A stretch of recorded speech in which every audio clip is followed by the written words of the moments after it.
Hello and welcome back to another video. Today I am joined by someone who, I'm going to be honest, needs very little introduction. Benji, welcome to the show. Thank you, man. Thank you for having me. I'm very excited. I'm very excited. Are you nervous Yeah. at all? Nervous? Do you feel No, any no. pressure? Oh no, never nerves. I love interviews, man. I actually do like interviews. To be honest, I like talking because the thing is, right?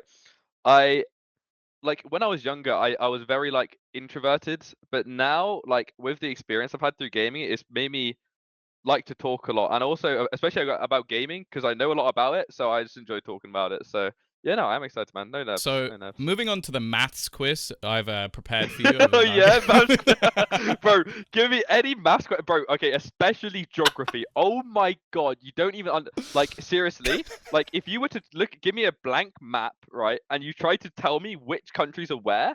Okay, some in Europe I'll be able to get. Obviously, I know where like England is, bro. I won't know anything. Seriously, Oh, okay. Well, it's that maybe it's that maybe level. we'll get you back, and I'll get you to play GeoGuessr with Bro. Mitch. Okay, now That'll be a fun game. GeoGuessr. Okay, GeoGuessr is easier than doing a blank map. Like it's impossible, man. It's actually impossible. But yeah, no, it's hard. Okay, well, beautiful start. We're gonna get into some questions about Valorant, thankfully. And Okay, yes. I Okay, told good. you this before we started. I've got one question that involves that other game, and it doesn't even really involve it. Yeah. You obviously moved from Fortnite. I don't know if people Yes. knew that. I don't think you've been asked this before. I just want to know, like, if you had to narrow it down to one reason why you were like, okay, I want to switch from Fortnite and I want to move over to Valorant. What is that one reason? Um, it was literally just because I got bored. Like for me, um, I was playing Fortnite for basically since the start of the competitive scene. Like I was Mm. playing for like 4 years straight, and it was like I was grinding a lot. It was like 8, 10 hours a day, just non-stop for like literally the first year or two. When I dropped out of school to pursue Fortnite, I just didn't leave my house. Like I said, I was really introverted. I just didn't leave my house. I'd go out Weren't to we go get a all? haircut. Bro, it was insane. I would go out to get a haircut, and that was it, bro. I wouldn't leave my house, which was like really bad. But Imagine yeah, if you no. had my hair. You'd never have left the house at all. Yeah, I know, bro. It would have been insane. It actually would have been a life hack for me. But yeah, no, I just got bored of it, bro. And for me, Mm. it was like, sure, I could have carried on playing for the money because I was still, under NRG as a pro player. Like Yeah. it was still, prize pool, it was still good money. Um, but I didn't enjoy it, and the money wasn't really making me any happier. So it was more just I want to move to something that I enjoy rather than carrying on something that I can't really see myself doing for the next 5, 10 years. Okay. Yeah, it kind of answered my next question because that was the thing I was going to say is like you were a content creator after that for NRG. You're a Yeah. massive name, obviously. So the next question was why take the risk? But I guess the Mm. reason to take the risk is you couldn't see Yeah. yourself doing it that I entire time. Yeah, exactly. I mean, it was just yeah, it was I just couldn't see myself doing it, didn't enjoy it, and I just wanted to try something different. I'd never Mm. known. I mean, it was always a big risk for me because yeah, it was always what if I don't go pro, right? Yeah. So when I first quit Fortnite, my idea was I was just gonna be a streamer for like a year because I was Mm. like that. Okay, being a pro in Valorant is gonna be very hard. So I'm just gonna be a streamer, play ranked for like a year, and that I'll get better mechanically from that.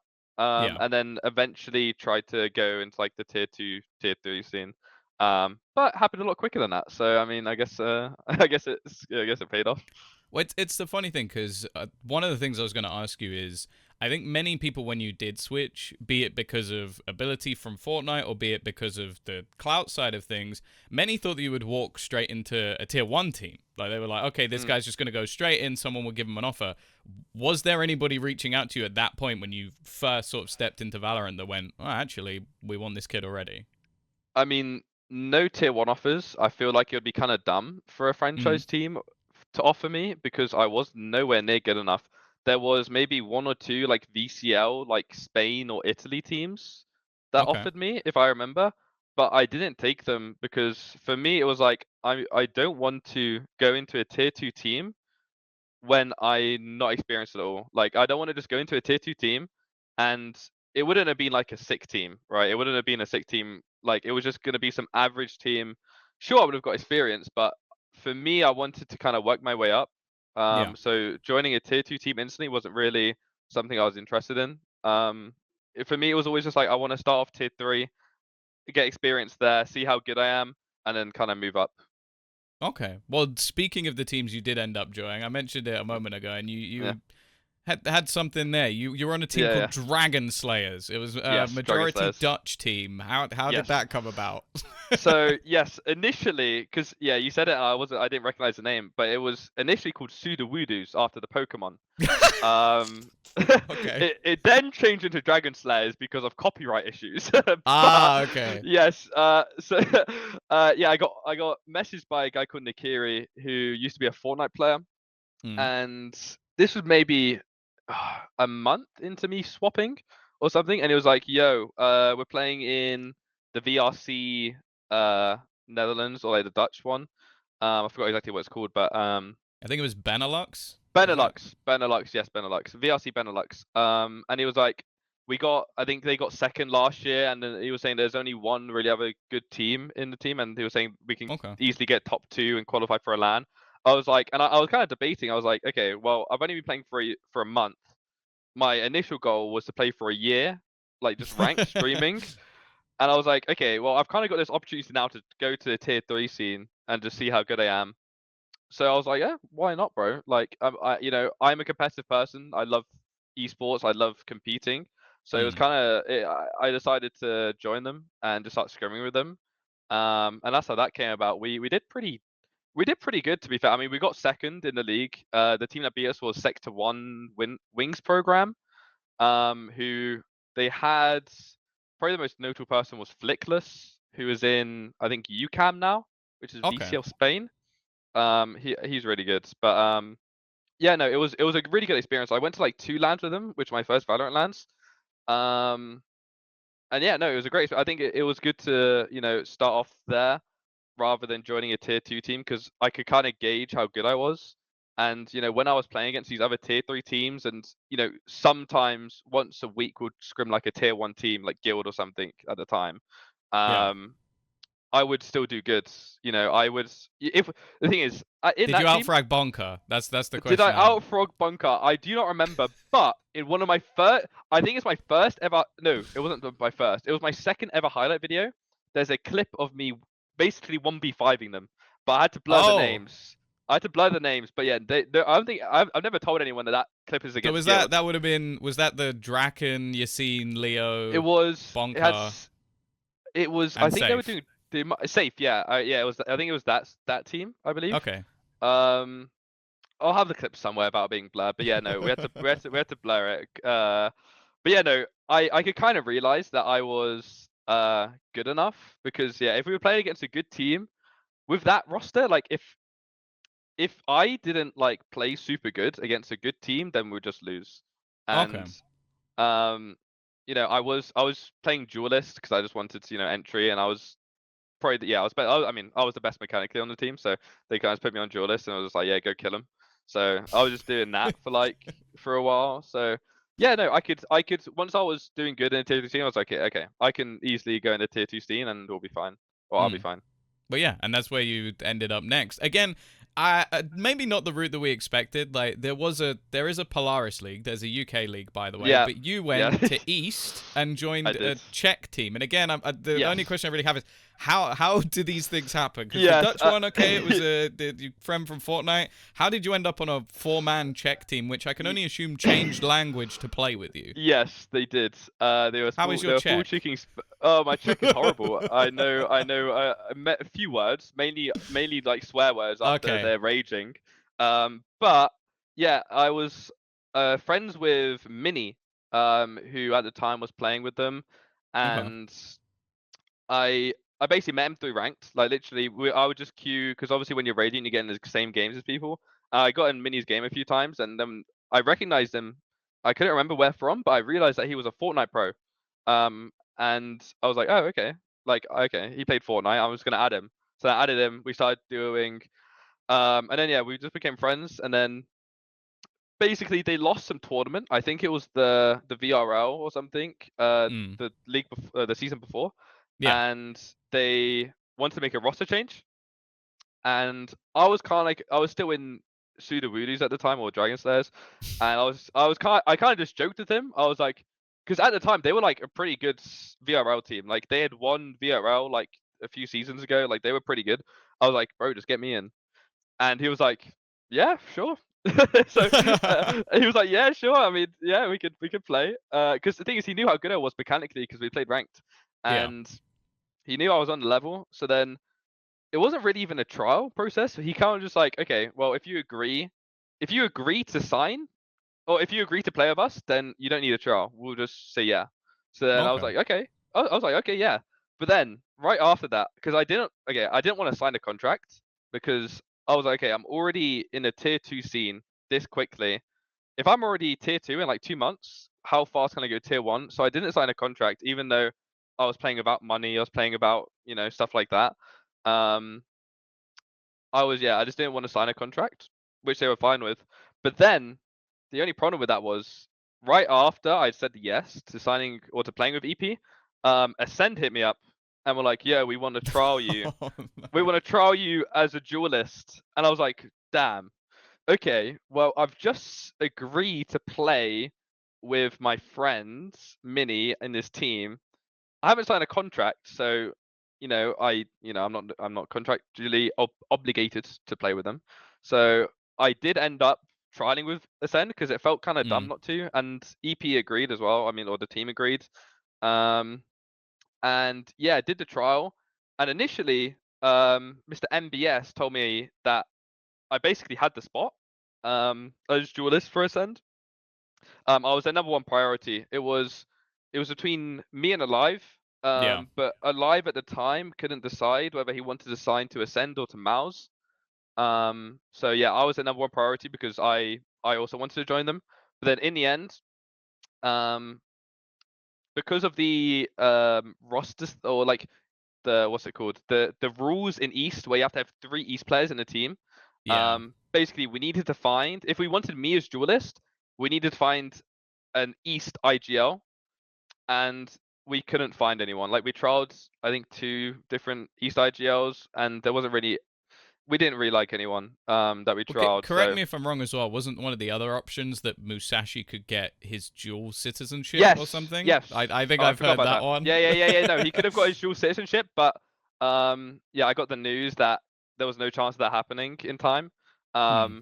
So yeah, I ended up just not being able to get a spot, even though I was their first pick, which kind of sucked at the time because I was like, damn, Ascend And now in my look, they first they two could have been months. promoted, but they didn't get Yeah, you. So yeah, exactly, man. I mean, who knows if they got me, so yeah, I wouldn't make franchising, that but joke if I wasn't good friends with MBS, because otherwise I yeah. he's a big No, Lithuanian dude. I'm not messing with yes, him. he is. He is. I've seen him. He's very big.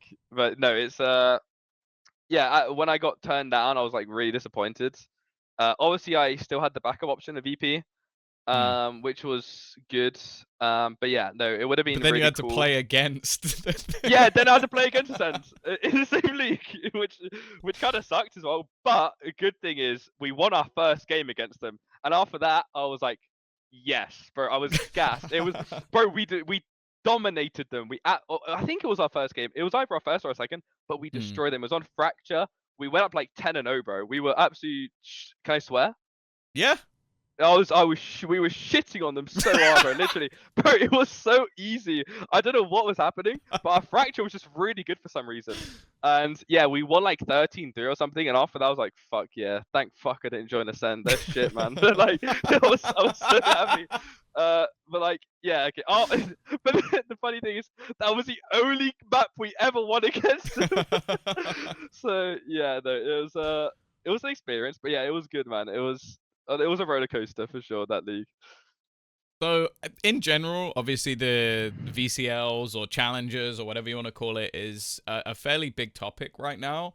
I want to know Yeah. about your experience playing within East, because obviously I think the big topic is in America. We'll get Yeah. onto that in a moment. But how was it in EMEA? Because I feel like there's still a lot of things that could be worked on, but it seems like it's the Mm. starting block. Yeah, no, I think in general for the players' perspective, it was really good. Ted Pinsky, the owner of East, he does a really Mm. good job, I think, looking after the players, looking after the teams. I mean, there has been some, I mean, I don't know how many, but I mean, there is still like teams not paying their players, stuff like that, which is obviously the same as in Americas, which isn't good. But Mm. in general, Turpinski does a very good job. The LAN, or actually no, the LAN we were going to play actually got cancelled because of a sponsor pullout. But when we met everyone in Poland for a media day, and that was really good. They organized it really well. So yeah, no, Turp is very good. But I forgot what I was going to say. What was the question again? Was it just how was challenges? How is it playing within East, and like, is there any? I, Yeah. I think my next question was like, is there anything you would improve about the VCL within EMEA as a whole? Oh, actually, I remember what I was going to say. The main thing was the viewership. There Mm. wasn't. I mean, there was more viewership because I was playing in it, but still the viewership is very low compared to something like America's. But Yeah. obviously, you can't really expect. You're never going to be able to get more viewership than America's. One, because America is just like bigger, like viewership wise, and two, America only has one league compared to Yeah, yeah. EU, which has like 10 or something. So Well, it's it's them. They yeah, also have the Brazil one, so I guess it would technically be like, yeah, is it two yeah, or yeah. three? I don't know if LATAM has one as well. I should probably know that, but I don't. I think they only have one, so I guess two leagues. But yeah, no, it's never going to be as big. But I mean, you've also got like VCL France, Turkey, which have like big viewership. Yeah, East didn't really have that much, And at obviously, least compared to Polaris those. huge. Yeah, no, massive, bro. It's crazy. Basically on the same level as America, mate. Yeah, it's crazy.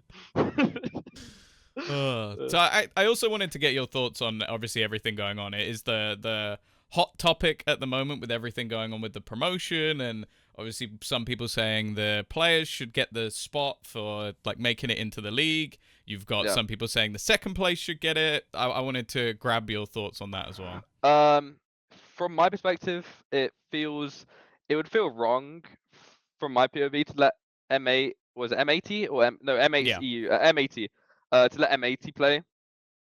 It would just feel like they've robbed those players' spot. Like, sure, the guard, the org is shit, right? We yeah, can all kind of agree on that. But the players that played for the team, they're obviously the best challenger team. You yeah, can't just take away their spot after practice for so long, and they've gone and won the tournament, they've qualified, and then you just go let another team play. Like it feels like very wrong to me. So for me, they would need to just find a way to let those players that qualified in the guard play. Like that's for me, that's the only option that they can do that will fix it. I don't know how Riot would do it. I know it's definitely more complicated than that. But yeah, they'll need to try to figure something out, or else like it's gonna be a shit show. Like people, I mean, sure, maybe in a few years' time, people will forget about it, but like right now, if they don't do something about it, then it's just yeah, mm. it's not gonna be good news. So Well, I think that I think it's definitely like it sets a pretty scary prospect for teams and the players themselves. I think that's the main thing yeah, that everybody's looking at. You need to protect the players who basically did all the work because, as you exactly. said, Yeah. the org is shit. But we'll move on to something a little bit more positive. As you said, Yeah. you played in the VCL, you played in East. I wanted to know, Yeah. like, obviously, a lot of people focus on the tier one. We know all about like Yeah. your Navis, your Fanatics, your whatevers. I've been looking at players like Woot, a big topic of conversation, someone who's likely to come up. But is there anybody that Yeah. you would focus on and go, okay, within maybe the next 6 months to a year, this guy's going to be tier one, this guy's going to be someone you are looking at and saying he's going to be insane? I really think Mini, my old teammate in EP, I really think he'll make franchising. Okay. Mechanically wise, I think he's on par with people in VCT. He swapped to IGLing us, and he's really young. I think he's 18, 19. I think 19. But he's very young, really good mechanically, and IGL wise, I don't think he's quite yet VCT level. But one, I think the experience of even IGLing will make him a better player. Yeah, But two, if he wants to carry on being an IGL, which I mean, I think I saw a tweet. There is like a shortage of for IGLs, like sure. good mechanical IGLs in Europe and in Americas. Like if he can improve his IGLing, I think he'll 100% be in VCT. Like I'll be very very surprised if he doesn't make franchising at some point within the next year or two. Okay, awesome. Well, I think we're going to get onto the topic that people are probably most excited for. Obviously, in case people didn't know, I think you're currently in the Heretics office, so I think that probably I makes am. things a I'm also little wearing bit a more Heretics obvious. t-shirt. Yeah. But that too. But your move to the tier 1, I think, was a massive surprise because not only did it come during a time when you're not actually allowed to make any transfers, you did, Yep. Yep. but I want to know how that whole scenario even began because it really did completely come out of the blue. Yeah. So while I was still in EP, we were in split 2, I believe. We were trying to play for qualifying for the Ascension play-ins. Mm. Um, and I get a message out of the blue from Mr. Neil Zinio, Legend. basically saying, yo, we want to trial you. That's basically it. He said we want to trial you. Um, it was more he was saying at first after LCQ, we're gonna hold trials and we want you to be a part of them. And at first, bro, I was gassed. I've said this before, but I don't think I've said it. Maybe not on stream, but I remember I was on my phone. I was brushing my teeth, and I opened Twitter. I get this message from Neil, and I'm not shitting you. I start jumping up and down. I was so excited, bro. I was like, actually, it was the best feeling ever because like after EP, I was sure I wasn't gonna stay with EP after Split 2 because I Mm. thought I was good enough to be franchised. Um, and during scrims of EP, I was shitting on Heretics and Koi the most. Okay, sure, I had good games against other teams, right? Like we were scrimming a lot of franchise teams because franchise teams during the league they just scrim good VCL teams. So I was scrimming a lot of franchise teams. Mm. But yeah, especially Heretics and Koi, I was just shitting on in so many games. And I was like, okay, I wanna my goal was to get a trial for Heretics and a trial for Koi. Those are my 2 goals. Because I was like, okay, they're not doing good. They're gonna make changes, like for sure. So yeah, those are my goals. So already getting the offer to trial for Heretics while I was already in Split 2 was like that was huge for me, man. Like it it made playing with EP like a lot easier because okay, sure, I was still trying super, super hard. Okay, I still wanted to qualify to Ascension play-ins because at the time I was still gonna play it with them, and Yeah. I didn't want to let the team down. Um, so I was still trying super hard, but like if we lost, it wasn't the end of the world for me. So there was no nerves involved. I mean, I wasn't really nervous or anything, but it was like there was no pressure for me Yeah, I because get you. I'd already got the goal that I wanted to hit while I was already in EP. So uh, yeah, no, that happened. But then it was maybe 2 weeks later or something, a week or two later, Neil messaged me saying, there's a chance, like quite a low chance that I might be able to, or they might need a player for LCQ, if Riot allows it. Mm. So I was just waiting. I was like, damn, bro, if that happens, I'll be playing in VCT in like a month or two, bro. I was like, damn, that's insane. Um, so yeah, no, I was very happy. And then he said that they're allowed a player. And at first, I thought they were just going to give me the spot straight up. But then yeah, no, had to go through trials still. But yeah, ended up doing very good in the trials. Thankfully, the team really liked me. The coaches liked me, Mr. Weber, Mr. Neil. Um, which is that's good. Mm. Did you Always feel any nerves stepping into the shoes of a legendary player like Weber? Oh, bro. I mean, I had been watching him play, and He was my decent. He was decent. he was very fucking good. He had some very good rounds and very good games. But I know he was a big CS player, like so. I was gonna say UK CS player, but Yeah, I've said that to him before, and he got pissed off. So yeah. CS player, okay, not UK CS player. I guess that it would be the equivalent of saying like, yeah, he was a great League Two footballer. Like it's like Yeah, you've kind of premised exactly. it with by using the Yes. word UK. It doesn't. Yeah, exactly, exactly. So we avoid the word UK. But yeah, no, it was good, man. It was good. Trials went good, and then Neil told me I got the spot in a call. And I remember even I recorded the call because I was like, damn, because I know he was gonna make the decision. I was like, Mm. fuck, if if it happens, it happens. If it doesn't, then oh well. But yeah, I recorded it, and because I wanted to listen back to it. I think it's cool. It's a cool thing to have in like 5, 10 years time or something. But yeah, no, I was so happy, man. It was amazing. So then that was finished split 2 with EP. We qualified for the Ascension players, but then I couldn't play with them obviously because I was playing in LCQ with Heretics. Yeah. Um, which I it don't know was. if you know this. Does you not signing the contract actually help? Because I'm Yes, pretty sure I that was mean, one of the yes. things that was Mhm. like, if you were signed to that team, would you have been able to play? No, I would have had to play Ascension play-ins. So that decision, like 6 months prior, and also not qualifying or not getting into the team with Ascend, made me join Harry. It was a lot of stuff that went into it that actually Mm. allowed me to play, which I think I give myself a little pat on the back there for not Yeah, signing yeah. the contract. Obviously the Ascend thing was a little bit lucky. Well, yeah, I mean lucky at the time when didn't get the spot, was felt unlucky. But yeah, it Yeah. all came together in the end, which is what mattered the most. So obviously, I think expectations on Heretics, at least from the community, are probably quite low. The team had not had Yeah, a great season at all. Was there yeah, anything you feel like you almost helped change when joining the team? Because I think there was a lot of, I feel like there was bad vibes, at least at a point, for Heretics, with obviously players being removed, etc. Is yeah. that? Do you think that's one of the reasons you were brought in? Because I think we can say you're quite a positive person.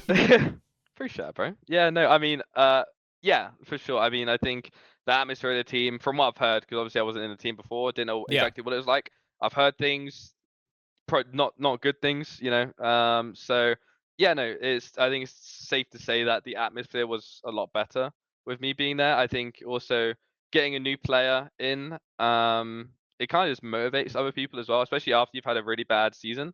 It kind of gives them like this hope that okay, we've got a new player now. We have a chance to qualify, that sort of thing. So yeah, no, I think the atmosphere and the energy of the team was a lot better. So your first interview, the My well, first a interview. press Oh yeah. conference that you had. You Ah, came in, I want to say, spitting straight fire. You may have told your opponents. I think you would have been annoyed if they got to 10 rounds over 2 maps. I think that yeah. was the quote. Was that something you planned going in, that you were just going to talk that much smack, or did it just Oh, come to you in the moment? yeah. We were talking at lunch before I went, and we were talking about it. And Mixer was talking about how when he was in the team of artists would just talk so much shit. And I was like, yo, this kind of funny. Like, because the thing is, it takes okay. Talking shit after the game, after you win, is easy, right? Talking Oh, shit yeah, before the exactly. game is what takes some balls. Okay, so I was like, fuck it, bro. I'm just gonna firm it, because I don't really talk much shit. Okay, I don't really talk much shit. But I was like, damn, you know what? I was so confident we were gonna win that game against Koi. I was like, okay, I'm gonna go in, talk shit, and then when we win, it's gonna feel so much better. And then we lost. Then we lost. So yeah, there is How yeah. was how were the DMs and the interactions on There Twitter was a after that few. one? There was a few. It Koi wasn't as fans bad. weren't happy. Yeah, Koi it fans wasn't. weren't It happy. wasn't as bad as I thought it was, but there was definitely a few comments. A lot of it was a lot of support, which I appreciate a lot. The Heretics fans are very kind. The Heretics fans are crazy, man. They're like meeting them after the game. It was cool. Just like the support I had on socials was cool. Like everything, all the support I've had so far while being in the team has been like insane. So yeah, no, it was definitely wasn't as bad as I thought it was. But yeah, no, it did cringe me out a little that I did talk shit before the game. However, I'm still probably gonna do it because I think it's funny. Oh, it was entertaining as shit. And I do Exactly. agree with you. I think that people, if you only talk smack after games, it doesn't hit Yeah. the same. It doesn't hit the Yeah. same. Yeah. I'll always Ex- remember, like for me, there was in CS the back and forth between, I think it was Config and Kenny S, where they used oh to yeah. just smack talk each other before games, Yeah. and they get clowned. This shit. One of them had to lose. Yeah. Yeah. One of them gets Exactly. clowned, but it has that entertainment value, and it also makes you memorable. I think that Exactly. that's what Like I I'm not say. gonna be turning into like a Demon One sort of vibe. Like I will never do that. Okay. Unless it's someone that I actually dislike. Okay. Because I like, bro, Coldamenta. I felt bad saying it to Coldamenta because I fucking like Coldamenta. Like I like him. So saying it to him was a bit, I felt bad. But then after the game, he sent me a message saying GG's whatever, and that. Hmm. I thought he was maybe gonna take it serious, which I didn't really want, but then he said, no, he said he found it funny. So yeah, no, it There's a was moment if you zoom in on Saigetsu's face, yeah, no, where honestly, he just insta bro, face yeah, bumps and just yeah, throws no, into a bro, ball. And that's the thing, like I like Soigetsu as well, so seeing that I was like, damn bro, he thinks I'm so fucking cringe. It was like shit. But yeah, you know, it's gotta be done, man. It's gotta be done. You've Yes. gotta make it somewhat entertaining. So, okay, obviously, the other thing I kind of want to ask you is about, obviously, you said you had that sort of meteoric rise from like streaming straight into the tier one. Was there Yeah. ever a moment where you like questioned your own ability, where you go, "Oh shit, I'm now about to go on the stage versus players like Shados, who obviously is won Yeah. championships, made it to a final." Did you ever go, "Can I match up?" Or was it just, "I know I'm ready for this"? Nah, I mean, to be honest, since I'd been scrimming them, Yeah. and I kind of knew the level of these franchise teams. Like Koi, especially, we pranked them a lot in EP, so I knew how good they were. Okay. At least I thought I knew how good they were. At least I thought. But yeah, no, I knew I was definitely up to par with at least these players I was playing against. Obviously, yeah, they've had a lot of history. You know, Starkso won champions, Mm. Shados, whatever. But yeah, no, I knew I was on level with them. So no, Okay. I there was no like nerves or like it was a lot of confidence that went into the game for sure. What were the team's expectations of you and just of the team in general going into that LCQ? Because, as I said, like, I think fan perception was there was basically a 0% chance that you guys would make it through LCQ. No offense, but I think everybody was going, Navi Yeah, Giants, yeah, that's probably it. Maybe yeah, a probably. BBL super run, but like, Yeah. what was the org? What was the team like? Where did you feel like you were at there? We felt like we were gonna do sick, man, because our practice, like while we were boot camping in Berlin, they were going great, man. Like, but then again, practice can only take you so far, right? But we felt very prepared. Obviously we didn't have a lot of time to practice for LCQ, Yes. but still we were super confident, just mainly because the energy of the team was good, the atmosphere was good, and our practice was going good. So all of that combined, it gives you a ton of confidence going into it. Which yeah, we thought we were gonna win. Like maybe not win LCQ. We were confident we would beat Koi, and then we were like, okay, we're facing Navi after. We'll think about that after, you know, that sort of thing. But we were like, yeah, we were very confident with that. We'd do good. Now, you told me earlier that this question has already been answered, but I'm going to ask it Yeah, to you anyway. yeah, Benji 2024. I'm looking at your background and your shirt, but yes, you're sticking around with Heretics? yes. I am with Heretics for 2024 for the year. Thankfully, you know, right after LCQ, Mr. Neil said, "Yeah, no, you're staying in the team for next year." And even after, not many people realize, but Weber did an interview with Heretics, and it went on the second. Like, there's the main Heretics Twitter, and then the second one. It went on the Hmm. second one, so not many people picked up on it. But he I even didn't said it in the notice. video. I won't Yeah, lie. by the end of the video, he was like, "Yeah, no, Benji's gonna be with us for 2024." So and people were still like questioning, oh, is Benji gonna still be there? Or is Benji getting Yeah, drops? So I still get it in my chat like every day. So you know, there you yeah, go. no, You can I'll link be them there for this clip. 2024. I'll appreciate that Yes, a lot. Just yes, send there them we my go. video. Yeah, I'll yeah, take the that'll views. be yes, I got you, Uh, bro. Don't you worry. There'll be a command. Yeah, no, I am staying. I've known since LCQ, so okay, I was very happy. wonderful. Yeah, I'm happy yeah, for you as well. I definitely think you've earned the spot. And now I'm for going to sure. ask you the question that you're not going to answer, but I'm going to ask it anyway. Rumors are there are a lot of rumors surrounding Heretics about There are. players staying, players potentially retiring. You got any juice? Is there anything you can give me? Any secrets that can be had? I don't know, man. I don't know. You do Salam know. alaikum. You do know because you're on the team. I mean, maybe. I don't know. I don't know, man. We'll have to see. I Okay. Well, if I he don't know, tells me mate. anything after this, it's on the screen now. But he hasn't told me anything, so there probably isn't. I don't know. We Okay. might be having to make a trip down to Turkey. Oh, okay. Get the hair replaced. You know, we'll see. Okay, I'm just being bullied now. No, no, Moving you, swiftly no, on. you. Yeah, I get it. No hair. Uh, We've been there before. Come on, man. Always yeah, being bullied by these kids. yeah. So I want to talk about fan perception because I think when you first moved to Valorant, and even when you got picked up by Heretics, a lot of the comments were there were the fans supporting you, and then some being like, "Oh, is this just a clout move? Is this someone who's got Yeah. millions of followers being given a spot on a team that ultimately probably isn't going to do that well?" Do you think Yeah. you've changed that perception with like the way you played? Because I think you put up some pretty decent numbers in the game. Like, I think you were the only positive player in the map that you won. Or do you Mm. still think that there's still more that Benji has to do to prove that he's a tier 1 player? I think there's definitely still more to prove, but I think a lot of people do know that I am good enough.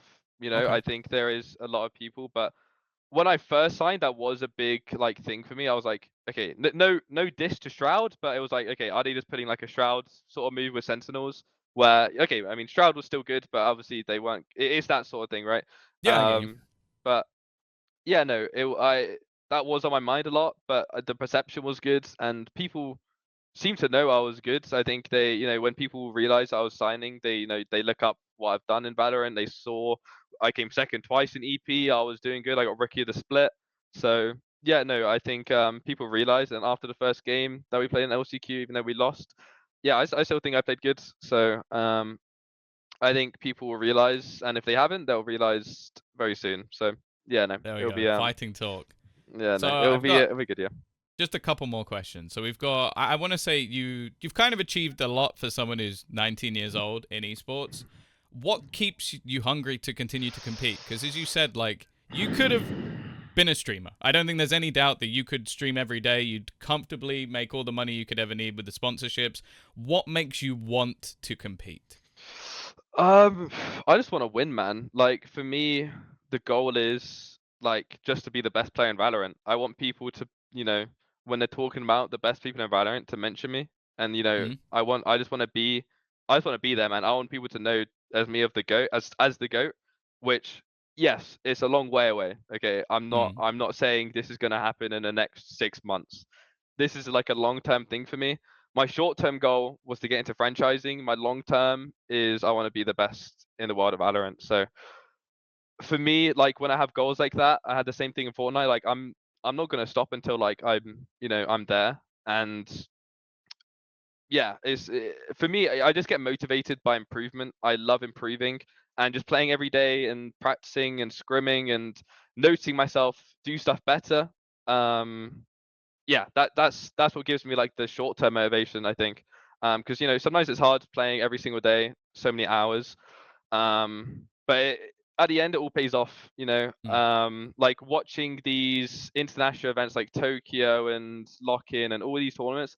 Just watch like the grand finals, like the walkouts, bro. Like Yeah. I can just vision myself being there, and I really do believe I'll be there like eventually. I don't know how soon. Well, I hey, really in do hope next EMEA year. you might get a Mitch Man walkout. So Mitch there's Bad that walkout. Oh, where really? he's done the voivoices for those a couple of times. Oh, Like he's okay, okay, that happened on the okay. finals. So Yeah, no, you're basically there. it also happened for the Heretics Koi game in the split as well. Just that That's sort of stuff. true. Like for the walkout, I just think it's sick when you're getting like your own Yeah. individual thing. And like yeah, international events, I just want to be there. I want to Yeah. get that experience because I mean, I don't know. Okay, from my perspective, it's a bit off topic, but I don't think experience is really as important as people believe it is. I think a lot of people consider experience like this really huge thing, and if you don't have experience in a team, then you're not going to do good. But I like really disagree. I think a lot of the reasons teams do good is just they get along well, and if you're all if you're all on the same page, you all have the same goal. I don't think experience matters. I think you know, these young teams like PaperX, EG, they're all like Yeah. pretty young players. Even though there's players that like have all this experience, but they don't do as good as these Hmm. as these young Maybe you teams. need an experienced coach then, because they Alex Yeah, and no, Potter, they've got some yeah, experience. no, exactly. I mean, no, okay, experienced coaches, sure. Yeah, I can agree with that since they're not playing. But I think having young players that are hungry and they're super Hmm. motivated to win, I think it's more important than anything experience can get you. So yeah, that's just my perspective on it. But yeah, no, a bit off topic, but yeah, no, I just thought I'd No mention it. worries, I appreciate it. So, Mm. last question. To people who are looking to make it in the competitive scene, if you could give them a piece of advice, something that they should take away and utilize to try and make it further, be it into the VCLs or be it into franchise, what would that piece of advice be? Well, I've probably got two things. I mean, Go for it. from my POV, right, in terms of gaming in general, I think you could do it for any game, but you've got to have a period of your life where you are just non-stop playing. In the dungeon. For me, yeah, for me that was the ages of 14 and 15. For those years, I wasn't doing anything else apart from playing, bro. Like, okay, I was already pro, like I'd already been signed, and to Mm, get that, I was still also like grinding every single day.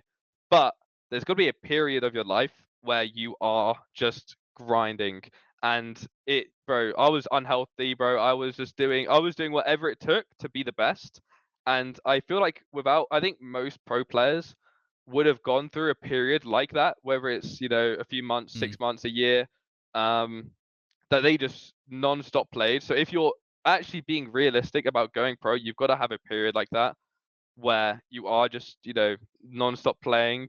And, people say it's bad, you've got to be healthy, you've got to, I don't know, limit your time. You don't want to get burnt out and stuff. But it can only get you so far, right? Like right now, mm. I think when you actually get to the level like where I'm at, like you don't have to be, just spending all your time playing non-stop 24 hours a day. But you're still got to grind, but there has to be that period in your life where Yeah, I get you.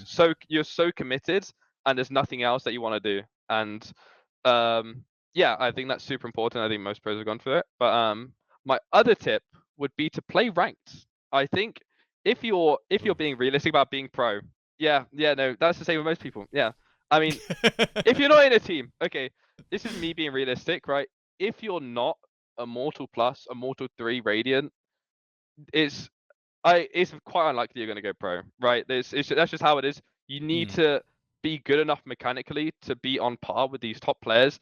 And if you're like diamonds, like sure you can improve, right? If Then you go into improve, you get commentary. Yeah. there's always commentary. There is always commentary.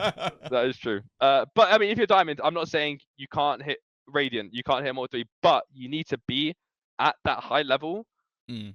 before you do anything. Like you can't just be diamond and be this bro. If Boaster was actually, I don't know, like a platinum player, there's no chance Fnatic would He'd do get good, replaced bro. by Yinsu at that point. Exactly. It's like you need to be able to hold your own weight, even if you're IGLing. Like, okay, sure, Boaster isn't the best mechanically, but he can hold his own weight. Yeah. And it's the same with most IGLs. Sure, if you're super good mechanically, like I mean, Boostio, you can IGL, and that's even better. But you've got to still be able to hold your own weight, especially if you're trying to be a duelist, you're trying to be a different role. You need to be good mechanically, and if you're not good mechanically, you're not going to make it. So you got to have a lot of emphasis on improving mechanics and just being the best overall aimer mechanics player you can be, because that's what gets you recognized, right?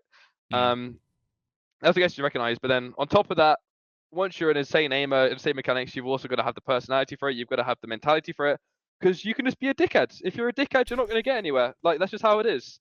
Like if you're a dickhead and you're toxic to your teammates, bro, you're like sure Mm. you can be toxic, okay? You can be super toxic, and yeah, you can become top 5 teams in the world, top 10 teams in the world. For me, I don't think you can be in like a toxic. You can be a like super toxic player like all the time, and you'll be number one in the world. I think that's impossible. I So think you gave me three things, but I yeah, think there's technically actually two because the first one was grind and the second one was ranked, which I think is also grind. yeah, But then that's you fair. added in don't be a dickhead, which I Yeah, think is I mean, also good. I think it's fair. It's fair. Yeah. Though. You've got to, bro. You can't be a dickhead. Like I don't know, man. There's so many people that talents are just wasted because they're just cunts. Like, okay, maybe, yeah, no, that's true. I believe that. You've got to be somewhat of a nice I can person. name a few off the top of my head, but I'm not going to. Yeah, exactly. Anybody could, because that's the thing. Like these players that are in franchising or even tier 2 scene, they've probably experienced a toxic player, and it's Mm, horrible. Like for me, I've gotten lucky. Every team I've been in, every teammate I've had has been lovely. But like just the environment of being in like just being in a toxic environment in a team is mm. so counterproductive to being the best that you can't. Like it's how it is, man. It's just how it is. So yeah, that's my rant. about There you go. toxicity. So There the you go. two Yeah. things the two things you've got if you want to be pro, grind the shit out of everything, live in a basement, play Yeah. ranked all day, and try your best not to be a dickhead. Although I do think those two things can kind of counteract each other. If you're in a basement all that day, you might They end up being a can. dickhead. They definitely uh, can. we'll see. Either way, Benji, honestly, I mean this. It's been an absolute pleasure. Yeah, Thank it's been you great, mate. very, Appreciate very it, much bro. for taking the time, and Yes. I'm sure at some point down the line in the season we'll get you on again. But Yeah, either way, that'd be lovely, cheers, man. guys, and we'll both see you next time. See ya. See you in a bit, guys. Bye bye.